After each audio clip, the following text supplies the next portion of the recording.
Pemirsa, perkembangan teknologi yang ramah lingkungan saat ini menjadi salah satu prioritas pemerintah Indonesia. Apalagi, Indonesia memiliki potensi pasar untuk mengembangkan teknologi ramah lingkungan di bidang energi, yaitu pembangkit listrik tenaga surya atau PLTS, yang mengubah energi matahari menjadi energi listrik. Karena itulah, dalam pameran Inna Green Tech 2017, yang diselenggarakan pada 17 hingga 19 Mei di G-Expo Kemayoran, Jakarta ini, berbagai teknologi ramah lingkungan di bidang energi listrik tenaga surya dipamerkan. Pemirsa, tahukah Anda kalau pembangkit listrik ramah lingkungan itu penting? Salah satunya untuk membantu mengurangi dampak perubahan iklim yang terjadi di Indonesia. Salah satunya adalah panel surya ini. Nah pemirsa, program pembangunan pembangkit listrik tenaga surya berbarengan dengan kebutuhan listrik yang terus meningkat dan animo masyarakat yang besar akan kebutuhan listrik. Apalagi dengan adanya permintaan akan listrik yang terus melonjak setiap tahun, terutama di daerah-daerah yang belum mendapatkan pasokan listrik. Ketua Asosiasi Pabrikan Modul Surya Indonesia, Nik Nurrahman menjelaskan, pameran Inna Green Tech ini menjadi peluang bisnis yang menggiurkan di bidang energi pembangkit listrik tenaga surya.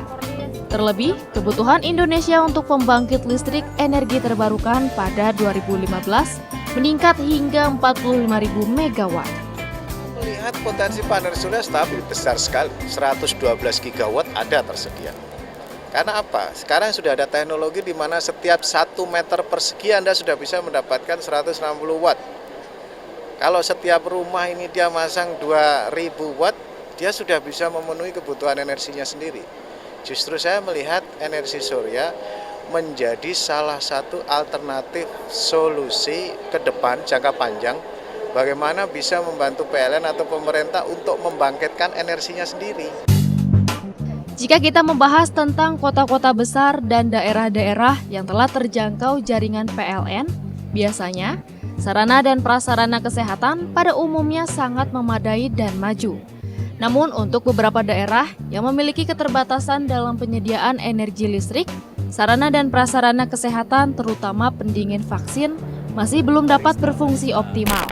Selain masalah transportasi karena lokasi yang terpencil, minimnya genset serta penggunaan bahan bakar minyak tanah yang tinggi diperlukan untuk memenuhi kebutuhan listrik mereka.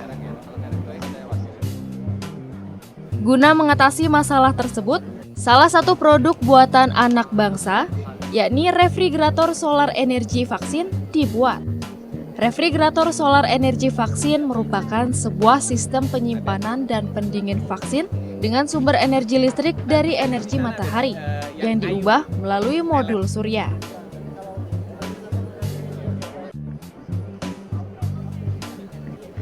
Produk yang berguna di dunia kesehatan ini ternyata tidak lagi bergantung kepada asupan listrik dari PLN, sehingga independen bisa berdiri sendiri dan dapat digunakan di daerah-daerah yang belum terjangkau listrik.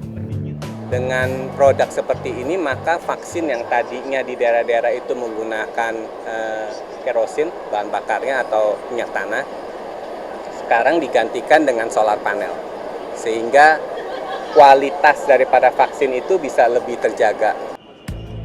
Pemirsa, pameran yang diikuti lebih dari 650 peserta dari 20 negara ini diharapkan dapat menarik 35.000 pengunjung potensial dari mancanegara, serta investasi langsung di sektor energi ramah lingkungan, seperti pembangunan pembangkit panel surya, lampu hemat energi, LED, dan lain-lain.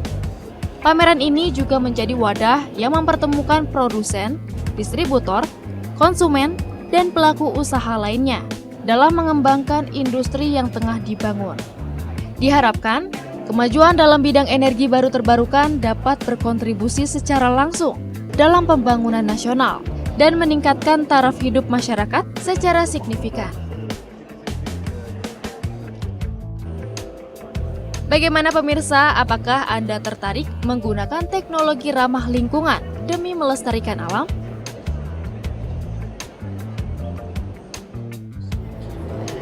Nah pemirsa, bagaimana informasinya? Menarik bukan? 30 menit sudah Warta UKM menemani Anda. Jangan lupa saksikan Warta UKM minggu depan. Mewakili seluruh kerabat kerja, saya Cynthia Gesino mengucapkan terima kasih dan sampai jumpa.